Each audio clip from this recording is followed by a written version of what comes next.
tiis ak naqar la Sénégal gi yëpp yeewoo ci musiba mbaba kumba nga xamante di am na ci hôpital bu Tivaouane boobu ñu duppee hôpital Mame Abdou Aziz Sy Dabakh fukki xale ak benn daal di ñàkk seen bakkan ci fàttali nag hôpital bi ni mel mu ngi nekkoon centre de santé depuis des années waaye nag mujjee nañ ko def établissement public de santé niveau 1 ci décret bi nga xamante ni di signé woon nañu ko ci atum 2011 di décret numéro 2010-774 du 15 juin 2011 ci la ñu defee hôpital bi muy nekk hôpital niveau 1 waaye nag boobu ba léegi si dañuy xel ñaar est-ce que mu ngi nekk niveau 2 déet ndax na mu bindoo li ni mel sax moo jur jamono ji ñuy wax ak yéen benn vidéo boo xam ne mu ngi tasaaroo ci réseaux sociaux yi xalif général des Tidianes Serigne Babacar Sy Mansour en 2018 ci toog gi mu toogoon nag ki nga xamante ni moo di ministre de la santé di Abdoulaye Diouf Sarr mu koy fàttali ne hôpital bi ni mel nag dafa yéex lool avancement am ndaxte ba léegi mu ngi nekk niveau 1 donte ñenn ñi di wax ne mu ngi nekk niveau 2 waaye bu ñu xoolee doxalinu hôpital beeg melokaan bi presque bougé sax defu ko ndax li mu manqué ci boppam moo bari te dëkk bii di Tivaouane méngoo na nag mu am hôpital boo xamante ni dafay nekk niveau 3. ci teewaayu Abdoulaye Diouf Sarr moom xalif général de Tidiane sàkk woon ci daal état bu Sénégal def ci taxaw bu am solo boo xam ne dina tax hôpital bi mën a yegg niveau 3 boobu ba léegi nag gisuñ ci benn avancement hôpital bi ba léegi si sax lii concret mooy daal mu ngi nekk niveau 1 donte nag ñu bëri ñu ngi naan mu ngi nekk niveau 2 waaye nag li fës ñu def ko ci décret bi moo di mu ngi nekk établissement public de santé niveau 1. li ne mel nag tax na daal réseaux sociaux yi fi mu toll nii ñëpp a ngi partagé vidéo boobu di wax ne état bu Sénégal daa sàggante dëgg la nekkee ci doxalinu hôpital yi nga xam ne chaque fois ñu gis ci musiba ba bokkumba bi ci mujj nag mooy bi am niki àllarba ji ca Tivaouane hôpital bi nag dafa am benn pàcc boo xamante ni daal dafa lakk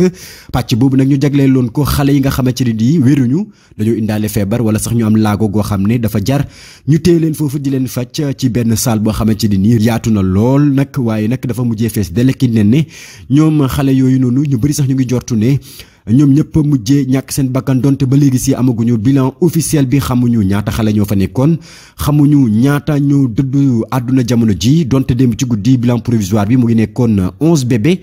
est-ce que bilan bi avancé na waaw wala déet en tout cas ni ki démb ci guddi le ministre de l'intérieur demoon wuutu président de la république ca bërëb ba wuutu waale ministre de la santé ca bërëb ba dem taxaw seetlu ci situation ba nga xamante ni am na fa ci teewaayu ay autorités yu bëri bokk na ci maire ville de Tivaouane di Diop Sy ak tamit préfet ba gouverneur ak yenn ci ay ministres yoo xam ne accompagné woon nañu ministre de l'intérieur ñu dem doon xooli situation ba la ñu fa tënk nag booba léegi si dégguñu benn chiffre officiel boo xamante ni di ministre bi wax na ko fa ne moom moo ñàkk bakkan ci hôpital bi ni mel ak tamit ña fa des xamuñu sax nag bu fekkee ne am na ñu fa des fan lañ leen yóbbu ba léegi si mu ngi des di nekk ay question en tout cas daal hôpital bi nga xam ne mooy hôpital Mame Abdou Aziz Sy Dabakh nekkee ci Tivaouane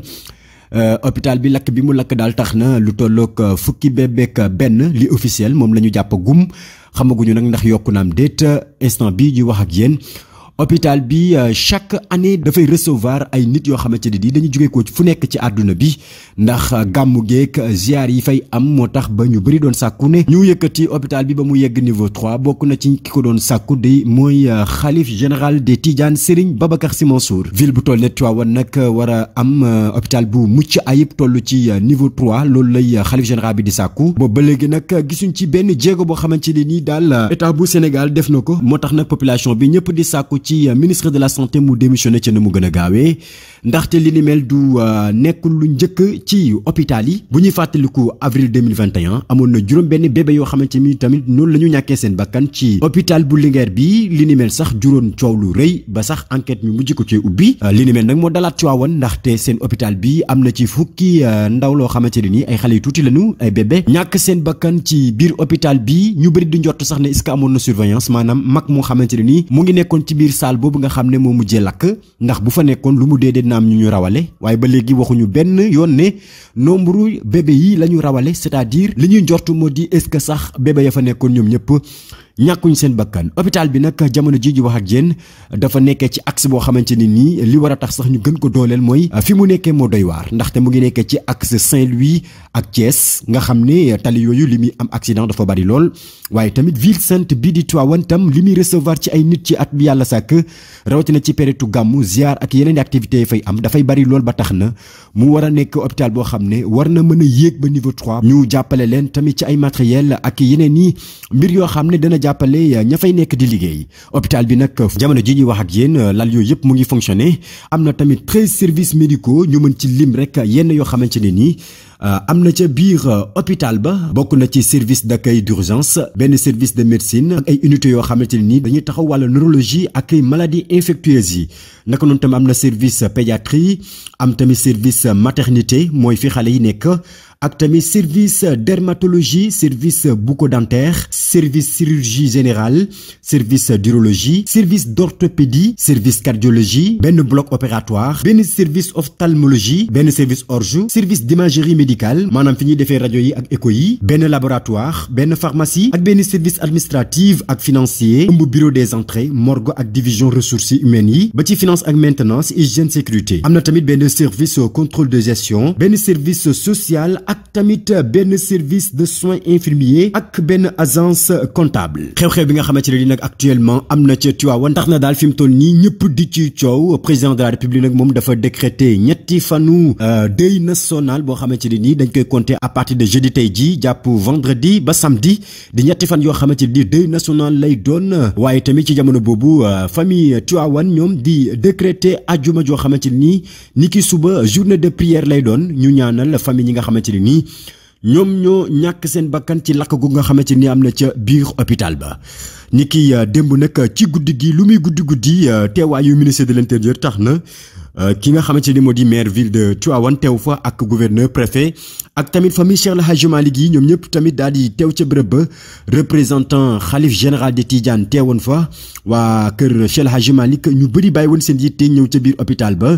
ànd ak ministre de l'intérieur ak délégation gouvernementale bi ba ci personnel de santé bi seeni responsable ak ci yenn parents yoo xamante ne ni am nañu ñu ñàkk seen bakkan ci lakk gi nga xamante ne ni am na ca biir hôpital ba Serigne Moustapha Sy Al Amin Serigne Moustapha Sy di njaboot ci xalif général de Tidiane ak Serigne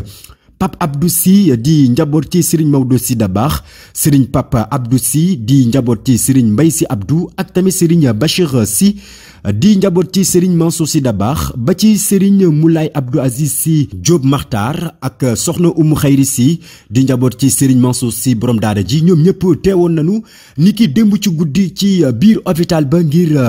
bokk naqar gi ak ñi nga xamante ni ñoom ñoo ñàkk seen bakkan ci lakk gu métti googu nga xamante ni di am na fa ci loolu nag ki nga xamante ni moo yëkkati woon kàddu ci turu xalif général des Tidianes Serigne Mbaye Sy Mansour moo di Serigne Cheikh Ahmed Tidiane Sy Al Amin moom nag li mu xamle moo di lii yëpp nag ñu ngi ko doon séntu ci biir hôpital bi ndaxte bu ñuy fàttaliku rek man mii ñetti at rek am na ko bi ma fi indee sama doom waaye bi ma fekkee situation yi ni mu mel ci biir hôpital bi tiitoon naa lool te xam ne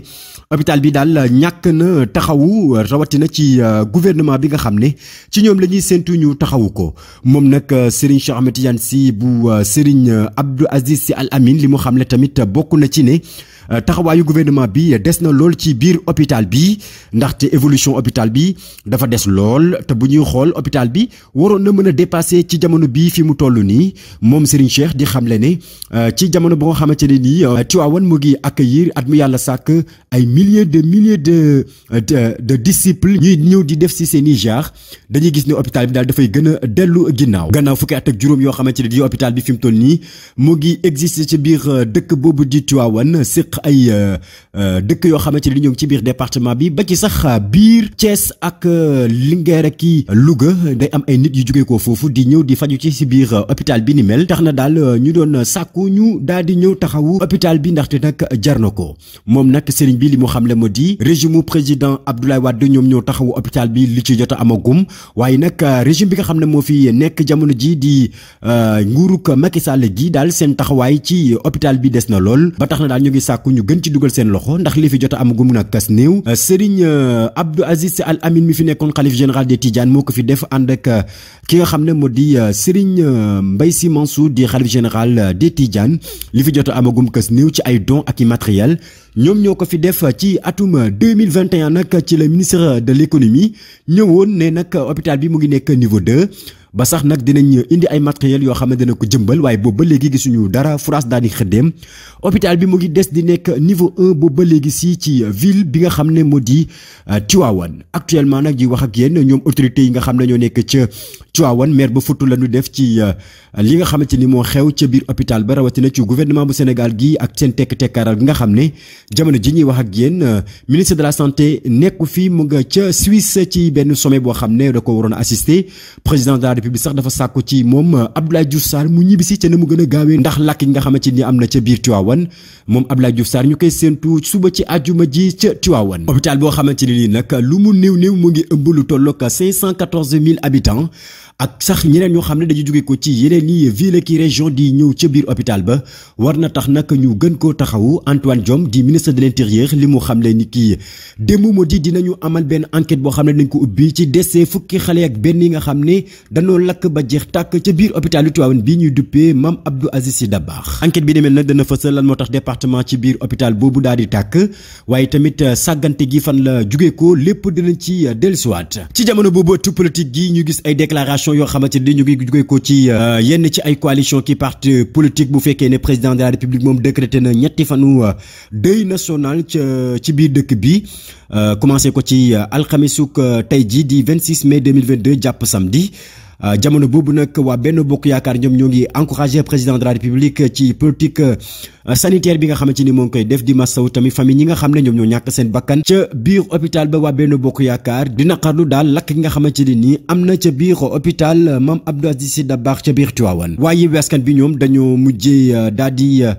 suspendre seeni activité lu tolloog ñetti fan 72 heures yoo xamante ne di dañuy sàkku ci biir réew mi bitim réew seeni militant ak i responsable ñu suspendre bépp activité boo xamante ne di am nañ ko ci biir coalition Yewwi Askan bi ndax deuil bi nga xamante ne ni Sénégal gi nekkee na ko ci fukki nenne yoo xam ne ñàkk nañ seen bakkan ak benn foofu ca biir hôpital Mame Abdou Aziz Sy Dabakh ca Tivaouane ci tënk daal mbokk yi amul benn bilan officiel boo xamante ne di depuis démb ci guddi ba léegi si nii gis nañ ko maanaam daal chiffre officiel yoo xam ne